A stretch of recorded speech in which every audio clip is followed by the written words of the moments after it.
앉았어요.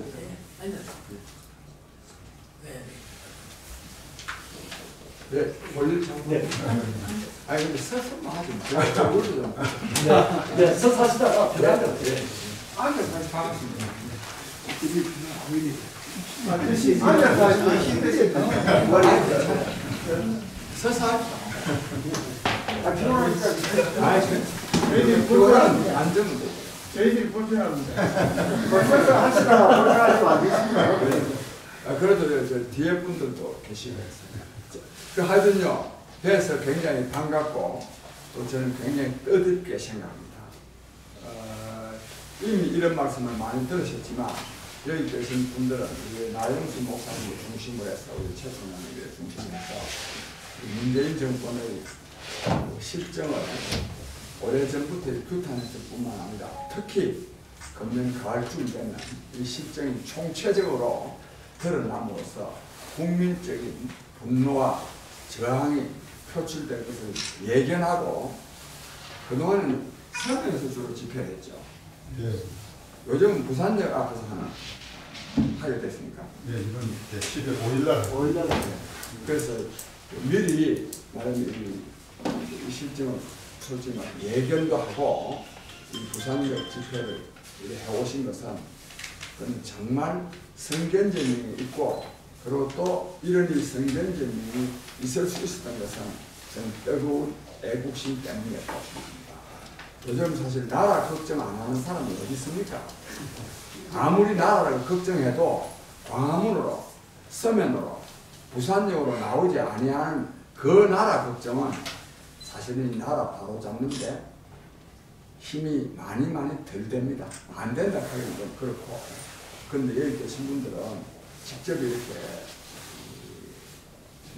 행동으로 실천하셔서 굉장히 제가 존경하지 않습니다. 그리고 또 저 같은 사람은 저는 할 일이 이것뿐입니다. 여기 계신 분들은 다 생업이 있는 것도 하고 일어나 이제 적극적으로 참여해 주셔서 그런 감사드리고요.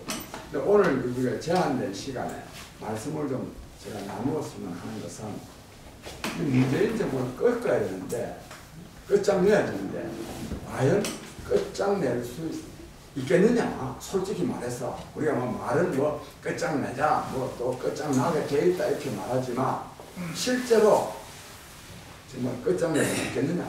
또 어떻게 하면 끝장내겠느냐?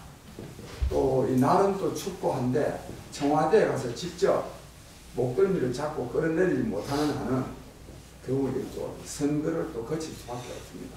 그래서 내년 총선에서 야권이 이렇게나 국정을 총체적으로 파탄내고 있다면 다음에 있을 총선에서는 야당이 압승해야 된다고 말해야 되는 거 아니겠습니까? 그런데 사실 그런 말이 지금 잘 나옵니까? 안 나옵니다.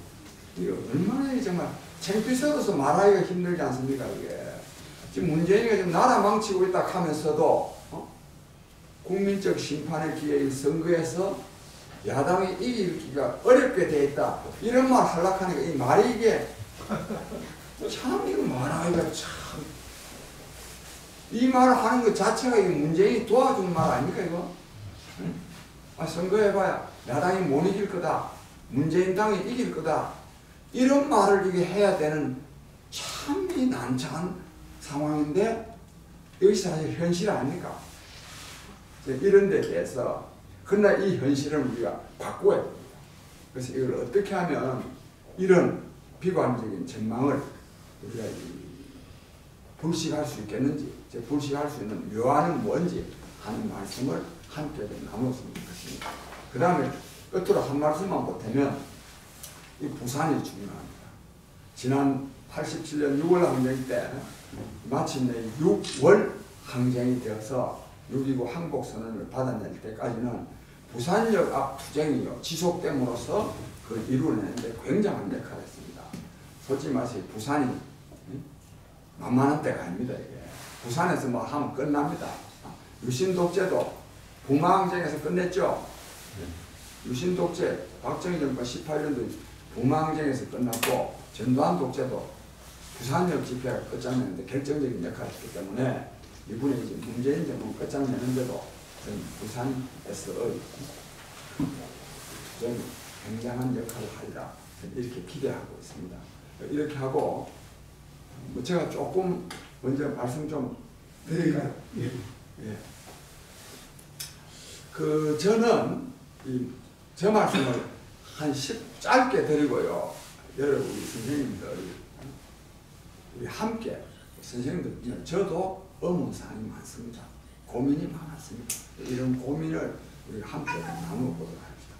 저는 이 문재인 정권이 굉장히 잘못하리라고 생각을 해서 결국 이것은 대중투쟁을 통해서 이걸 말하자면 TKO 판치는 거 원래 KO는 못 시키더라도 TKO는 시켜야 된다.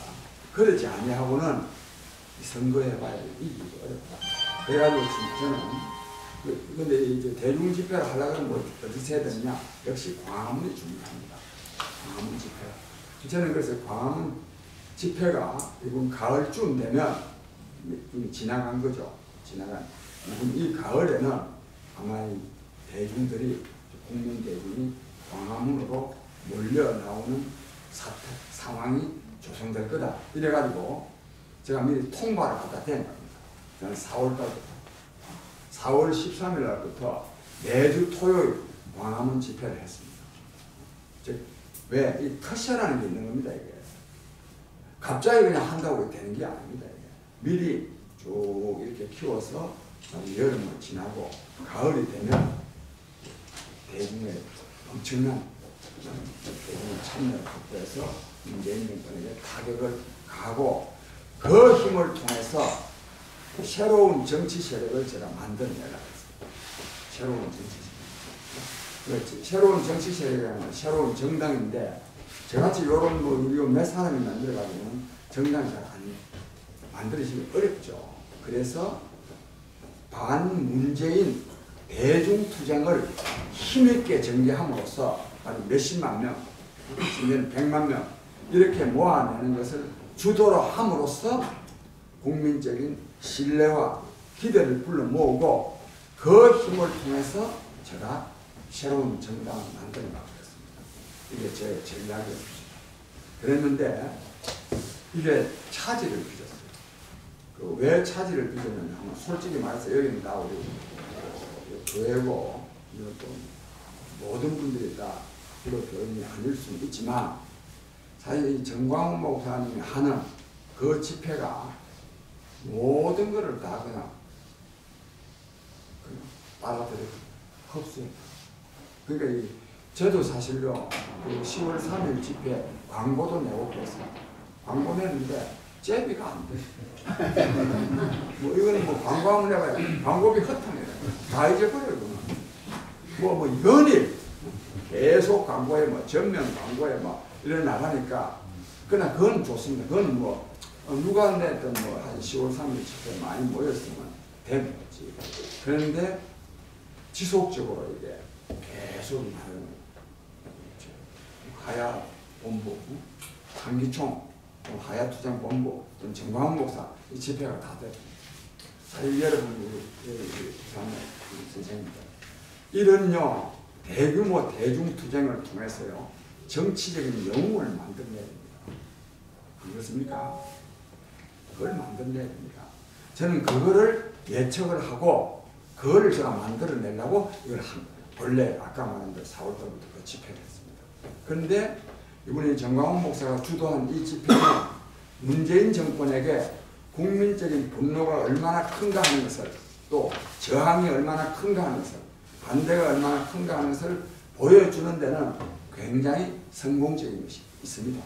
그러나 앞서 말씀드린 대로 이 대중투쟁을 통해서 국민적 영웅을 만들어내고 그 영웅을 중심으로 해서 한국 정치에 새로운 희망을 불러일으킬 수 있는 세력을 만들어내야 됩니다. 그 점에서는 될 수가 없습니다. 왜 그러냐? 정광훈 목사는 분이 목사가 아니고 난 정치인이다 이래야 했으면 정광훈 목사가 영웅이 되면 되는 거예요. 되면 되죠. 근데 이분도 정치력도 있고 근데 이분도 나는 정치는 안 한다 목사라 이거예요. 뭐 또 딴 사람 뭐 하여튼 뭐 여기와 관련해서 제가 드릴 말씀은 있지만 하여튼 그래서 이게 안 됐습니다. 안 됐는데 제가 그래서 사실은 10월 25일 날은 영광훈 목사 집회는 이제 끝난다고 그 이재호 씨라고 있죠. 여기 있으면 솔직히 이름 말하는데 제 친구 아닙니까? 그 저 본부장 안 했습니까? 난 전화가 와가지고 장생 이제 전 목사 집회는 10월 25일 날 끝나니까 와서 연설을 한번 하다가 저는 사실 그 전에는 저는 사실은 이걸 이 대중투쟁에서 끝장내려면 학생들과 이른바 넥타이 부대라고 하는 직장인들을 광화문으로 끌어내야 됩니다. 그래야 이 정권을 대중투쟁 자체를 통해서 끝장낼 수 있습니다. 그런데 그러려 그러면 좀 미안한 말인데 이 태극기 부대의 이미지를 계속 가지면 저는 안 된다고 봅니다. 그래서 제가 오랫동안 집회하면서도 태극기 부대 흔히 말하는 말 태극기 집회에서 하는 그 연사로는 제가 일체 오라고도 안 가고 뭔가 아니면 일반 학생 대중과 또 지식인 직장인들을 참여를 확보하기 위해서 노력을 했는데 앞서 말씀드린 대로 이게 뭐 조국이 사태가 생기면서부터 완전히 그냥 쓰나미가 돼가지고 짬뽕이 돼가지고 이래 됐고 그 10월 25일 끝낸다 그래서 제가 사실 그러니까 와서 한번 연설을 한번 하라고 그랬어. 저도 솔직히 말해서 또 100만 명이 모였는데 연설 한마디 하고 싶지 않겠습니까? 그래서 제가 10월 25일 날 제가 연사로 나갔습니다. 나갔고 또 연사로 나가서 말을 했으니까 뭐 그것 때문에도 그렇고 이래저래 제가 그날 밤도 쉬었어요. 새벽 5시 20분까지 정말 얼어 죽는 줄 알았어요. 그날 초저녁에는 안 추웠거든요. 아유. 그날 그 다음날에 토요일인데 토요일 날은 더 추웠습니다. 밤보다도 그날 낮이 첫 추위가 아주 심했습니다. 그날. 아니 뭐 그랬는데 그래서 제가 또 이 말을 안 할 건데 나 하는데 내가 이제 이제 전 목사님 집회가 끝났으니까 늦지만 내가 지금부터 해야 된다 싶어 내가 돈을 3천만 원을 빌렸어요. 빌려가지고 이제 딱 월요일날 저희 쉽게 일간지 이틀에 나눠가지고 1,300만 원씩 쫙 광고를 했는데 그 다음에 또 광고가 전 목사 광고가 또 그냥 막 쫙 나오는 거야. 그래서 돈 1,700만 원 돌려주고 있잖아요. 해봐야 이건 제비가 되는 게 아니에요. 그러면요 여러분 정말 목사 대단한 분입니다. 내가 진짜 손드는 거는 이런 말 하는데 9시쯤에 토요일 아침에 나갔더니 이 고성능 마이크를 다는데요 큰 크레인 아니십니까? 나는 생전에 처음 본 크레인 2대가요 그 광화문 길을 저 경찰들이 와가지고 딱 이렇게 펜스로 막아놔놓고 그걸 설치를 하더라고요. 그걸 보고 아이고 이건 내가 이거는 이제 할 수가 없는 거다. 제가 항복했습니다. 자 결론적으로 자 요거는 나중에 질문이 많이 나오겠기 때문에 결론적으로 이제 겨울이고 해서 이제 이 대중 집회가 앞으로 좀 되기는 되지만 대중 집회를 통해서 문재인 정권을 항복하지는 못합니다. 결국 선거로 갑니다. 근데 선거로 가는데 내년 4월달 총선에서 물론 총선은 대통령 임기가 끝나는 건 아니지만 내년 4월 총선에서 야권이 이겨야 됩니다. 못 이기면요 문재인이 뭐 우리 다 국민 너 맨날 뭐 우리 반대하고 욕하고 뭐 그래 사도 국민들 저 뜻은 당신네들한테 있지 않다 나한테 있다 이래 할 거 아닙니까? 기고만장하고 지멋대로 해도 할 말 없지 않습니까? 국민이 동의하는데. 그래서 내년 총선에 반드시 이겨야 되는데 이제 이길 방안과 관련해서는 제 생각은 조금 이따 말씀드리기로 하고 여러분들 한번 이 문제에 대해서 제가 너무 말씀을 길게 했기 때문에 좀 저한테 좀 질문을 하시든지 하면 제가 또 말씀을 같이 나누도록 하겠습니다. 제가 여기까지 일단 말씀드립니다.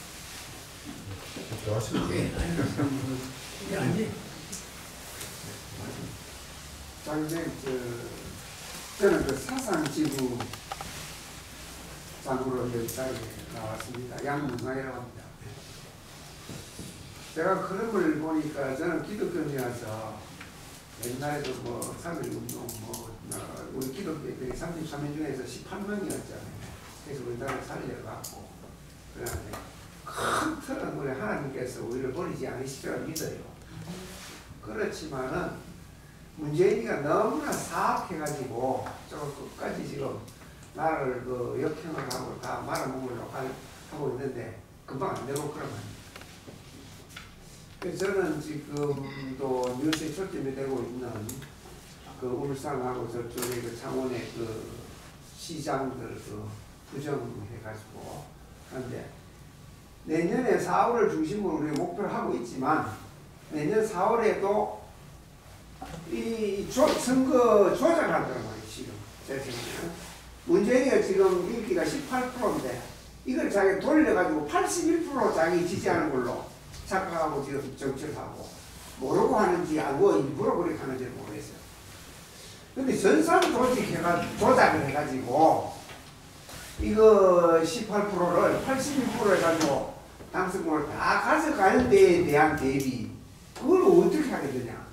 자, 뭐 우리가 이렇게 모여가지고 앉아가지고 뭐 멸시를 내하고 뭐 겨울에 추우니까 뭐 바깥에 뭐 떠들고 그런 것보다는 내부적으로 이렇게 뭉치고 막 이렇게 그렇게 하는 거는 좋은데 이 개표 조작 전문적으로 전산적으로 해가지고 들어가지고 개표 조작을 하는 데에 따른 거기에 대책을 어떻게 할 것이냐. 그러니까 다 발표해가지고 지금 울산시장도 그 먼저 하던 사람 다 해가지고 지금 문재인 친구가 뭐 해가지고 조직적으로 그렇게 해가지고 그 사람 지금 지금 뭐 하고 있는데 어떻게 바꿀 겁니까? 이런 문제를 어떻게 하겠어요? 그게 상당히 궁금합니다. 네, 그런데 제가 이제 광화문에 쭉 있어 보면 이 말하자면 전산 개표기 이게 근본적으로 부정이다. 뭐 이걸 아주 뭐 과학적으로 또 굉장히 설명하는 분들이 많이 있어요. 특히 또 그걸 또 그 운동을 주도하는 사람이 여기 이재진 씨라고 부산에서 지구화에 사는 사람입니다. 우리 양학 도시도 있고 저기 있고 나라 살고 있는 사람도 있습니다. 같이. 그래요. 네. 그런데 그거는 알 수는 없는데요. 알 수는 없는데 그 문제에 들어가면 솔직히 말씀 뭐 운동이고 뭐고 다 필요 없죠. 뭐. 하면 뭐합니까? 그것만 막아야 되지. 그걸 안 막은 다음에는. 근데 저는 일단은 그거는 만약에 민심이 정말로 여당이 패배하게 되어 있는데 누가 보더라도 상식적으로 그런데 여당이 이겼다 이러면 다시요 반격이 일어납니다. 지금은 문제는 민심 자체가 야당이 이기기가 어려운 것처럼 되어 있어요. 왜요? 왜요? 왜 그러냐면 첫째는요 여론조사를요 너무 이거를 무시하면 안 됩니다. 왜 하면 안 되느냐면 여론 조작이다. 조작이 일부가 있는데요. 여론조사라는 것이 한 군데서 하는 게 아닙니다.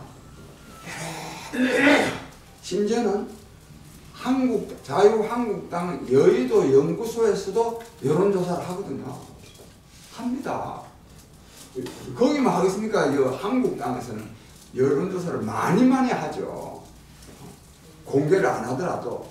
그런데 만약에 이게 자기네들이 여론조사 한 거하고 신문에 발표되는 여론조사하고 아주 큰 차이가 나면 금방 문제를 제기하죠. 넌 조작백이다. 우리가 자체적으로 여론조사 기관에 의뢰해서 조사하니까 아니더라 이런 말이 나오죠. 그 말은 못하지 않습니까? 여론조사가 이게 그 다음에 실제로요 이렇습니다. 반대하는 사람들이 많이 있지만요 30대, 40대, 50대 제대로 직장을 가진 사람들은요 거의 전부가 다 지지합니다. 문재인이 지지합니다. 30대, 40대 네. 아니 사실입니다. 왜 이 사람들한테 한 개도 손해가 없는데요. 얼마나 좋습니까? 그 다음에 여기다 이 사람들이 또 어떤 사람이냐 우리 사회 여론 주도층입니다. 아주 여론 주도층입니다. 또 여기다가요 참이 정말 여성들이 문제인데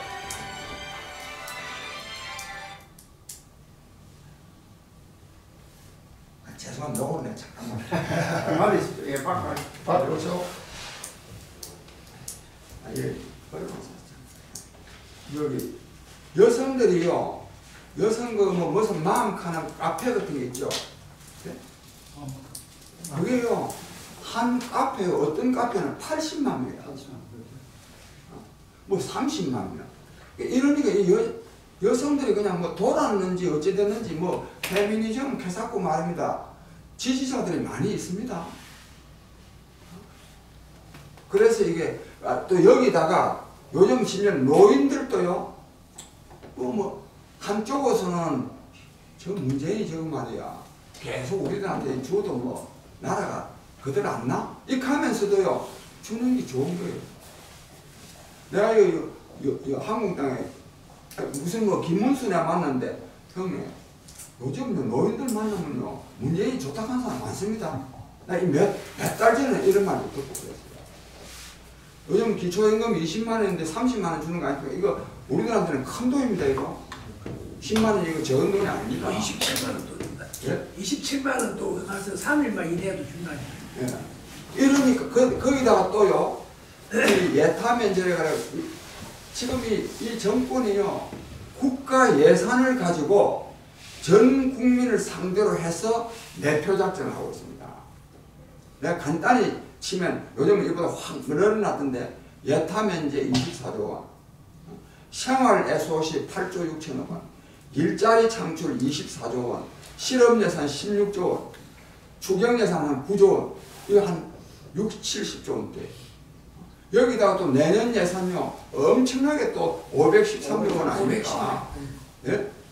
이 중에 상당 부분을 내년 상반기에 막 투입할 거거든요. 말도 못합니다 이게. 그러니까 이게 선거에 이게. 근데 문제는 야 정말 문재인 이거 6월 항쟁 때도 승리할 수 있었던 것은 꼭 그때 무슨 뭐 전두환이가 뭐 호언을 했다 이게 아니라 국민에게요. 야, 저 사람들이 집권하면 잘하겠다. 희망이 있어야 됩니다. 즉, 양김씨, 김영삼, 김대중이라고 하는 새로운 희망이 있었기 때문에 6월 항쟁이 막 분출하고 마침내 전두환 정권으로 하여금 항복선언을 하도록 만들었지 희망이 없으면 안 됩니다. 지금 우리 야권에서요 국민들에게 새로운 희망의 세력이 있습니까? 없습니다. 그게 문제입니다. 없으면 만들어야 됩니다. 예, 그거 만들어내야지. 제가 좀 이따 저 오늘 그 말 안 됩니다. 그걸 만들어내야 됩니다. 그거 못 만들어내면요, 국민들이 바보입니까? 아니, 무정부 하면 되겠습니까? 그 다음에 또 솔직히 이런 말 참 이거요. 이 정권이 나라를 망치고 있는데 이 사람들이 개성하는 사람들이 이길 거다고 저 같은 사람이 말하면 되겠습니까 이게? 이 말 할 때는 진짜 피를 토하고 뭐 죽든지 해야 되지. 근데 이게 현실이란 말입니다. 다음에 총선하면요. 저쪽에 예상되는 후보는 뭐 요즘에는 너무너무 웃기지만 뭐 박원순이 뭐 이재명이 뭐 김부겸이 뭐 이런 사람들이 거론되지 않습니까? 이런 사람들하고 이쪽에요. 뭐 황교안이 뭐 또 누구 대선에서 붙으면 누가 이길까요? 이길 자신 있습니까? 또요. 이번 총선만 딱 끝나면요. 이재명이 박원순이 전부 다요. 이제는 문재인 깔아뭉개고 나옵니다. 모든 실정은 문재인 대통령 책임이고 우리는 앞으로 잘한다. 이렇게 나올 거거든요. 즉 문재인 정권의 여러 가지 실정에 대한 책임은 자기네들은 벗어버립니다. 근데 저 사람들은 포로거든요. 포로. 실제로 이 투쟁도요.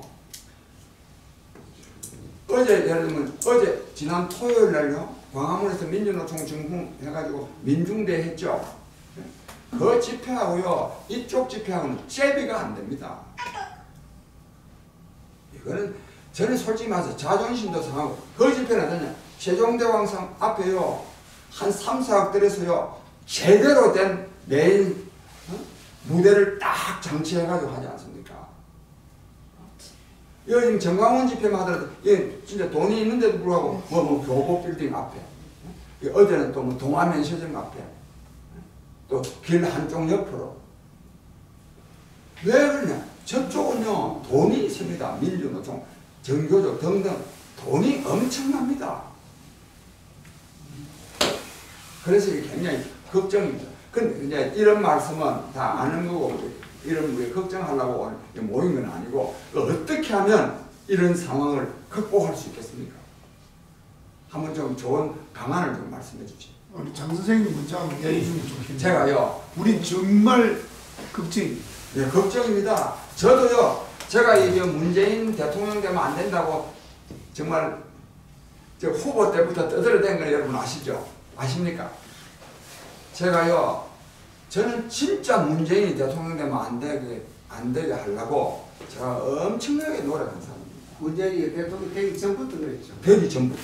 그 미리 예고도 했어요. 읽었어요. 그 신문에도 나왔고. 그래서 장기표 선생님이 유명해졌습니다. 예, 그래서 사실 제가 그것 때문에 제가 유명해졌어요.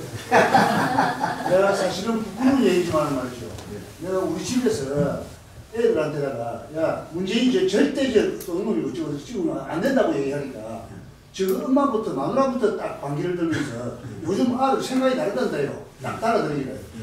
이거 이래가 큰일 났구나 싶은데 벌써 우리 집은 내가 3대를 내가 내가 줬는데 정말로 이거 해가지고 아까도 뭐 우리 선생님께서 지금 뭐 아까 발표하시는 관계를 갖다가 뭐 실제로는 18%밖에 안 된다 그런 말씀하셨지만 아닙니다. 예. 아니고 정말로 내 가까운 사람들 마음적으로 정말 따라가서 누구를 지지하냐 물으면 문재인 지지한다는 예상보다 지금도 지지한대. 정말로 지금도. 그래서 정말로 우리가 그거는 그때고 지금은 달라. 장생님 하신 것처럼 정말로 우리가 심각으로 하면 우리 하나의 추가할 수 있는 어떤 이런 식으로 우리가 확실하게 그리고 할수 있는 거를 아니 솔직한 이야기로 말이죠. 그 아까 저 선생님 말씀대로 젊은 사람 30대 40대 50대가 대해보세요. 10명이면요 6명은요 문재인 지지하고 있습니다. 지금도요? 이거 그럼요. 지금도. 그럼요. 그래서 근데 이게 왜 그러느냐? 내가 다른 데가 보통 문제가 아니에요. 다 정치에 관심이 뜨거운 분들이니까 한국당은요 국민에게 희망을 못 주겠거든요. 당연하죠. 핵심은 그겁니다. 그럼 왜 그러냐? 한국당은 왜 그러냐? 박근혜 대통령 이게 탄핵이 뭐 잘 됐냐 못 됐냐 어쨌든 탄핵이 됐지 않습니까? 박근혜 대통령에 대한 탄핵은 한국당에 대한 탄핵이기도 하거든요. 대통령 혼자 국정 운영했습니까? 다 그 밑에 다 딴 사람들 다 같이 해가지고 한 거 아닙니까? 그러니까 탄핵당한 정당입니다. 새누리당, 지금은 자유한국당. 탄핵을 당해서는 뭔가 반성도 하고 참여도 하고 혁신도 하고 그래야 안 되겠습니까? 한 개도 안 했잖아요. 안 하고 계속 그 이후에도 계속 친박, 아직도 친박이냐 비박이냐, 친박 쫓아내라, 나간다, 뭐 친박이 주도다 아니다. 이런 정당 지지하겠습니까? 이런 정당. 그 다음에 나는 뭐 황교안 씨가 그나마라도 제일 낫다고 보지만 내가 이제 황교안 씨를 비난하려는 게 아니라 황교안 씨도 전에 박근혜 대통령 때 넘버2맨 아닙니까? 책임 있는 거. 만약에 이 사람요 그대로 놔둬서 나중에 야당이 대선에 황교안 씨가 후보가 되면요 당신 말이야 박근혜 정권 탄핵당할 때 넘버2맨 제2인자 아니었냐? 뭐 했냐? 이래 공격 안 하겠습니까? 그런데 그 사람이요 이 야당의 대표를 할 수밖에 없다. 그런 사람이 지금 할 수밖에 없는 실정이다. 그러니까요. 그러면 그 사람이 내가 어째서 못했다 하든지, 예?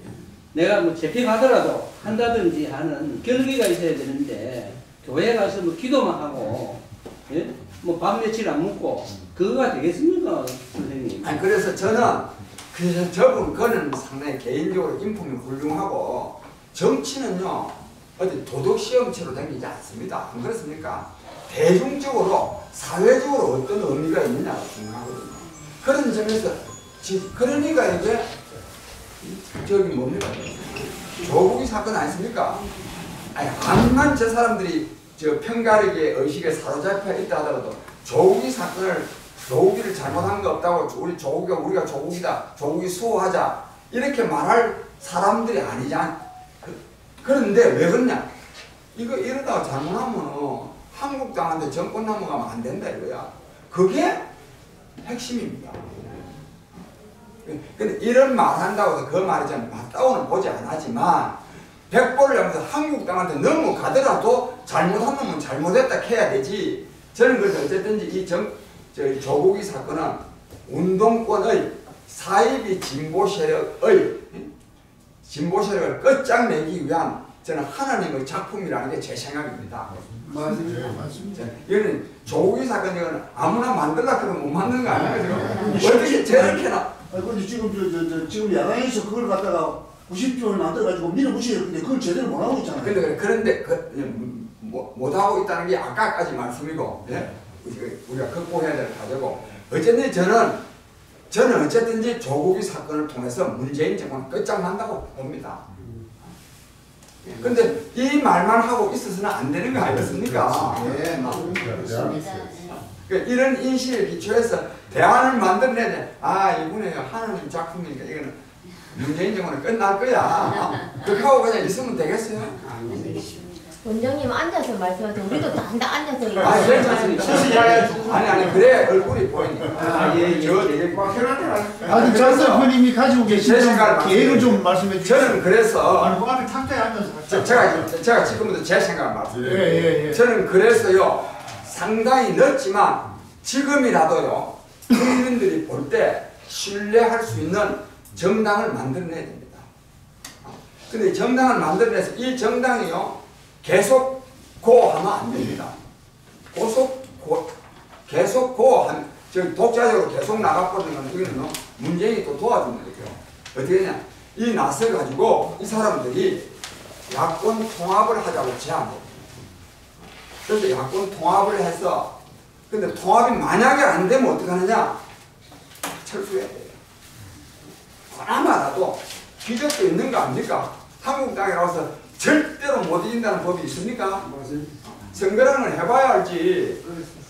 그러나 해봐야 안다 하고 또 있어도 안 되는 거고. 그래서 저는 새로운 정당을 만들어서요. 뭘 해야 돼요? 두 가지를 해야 돼요.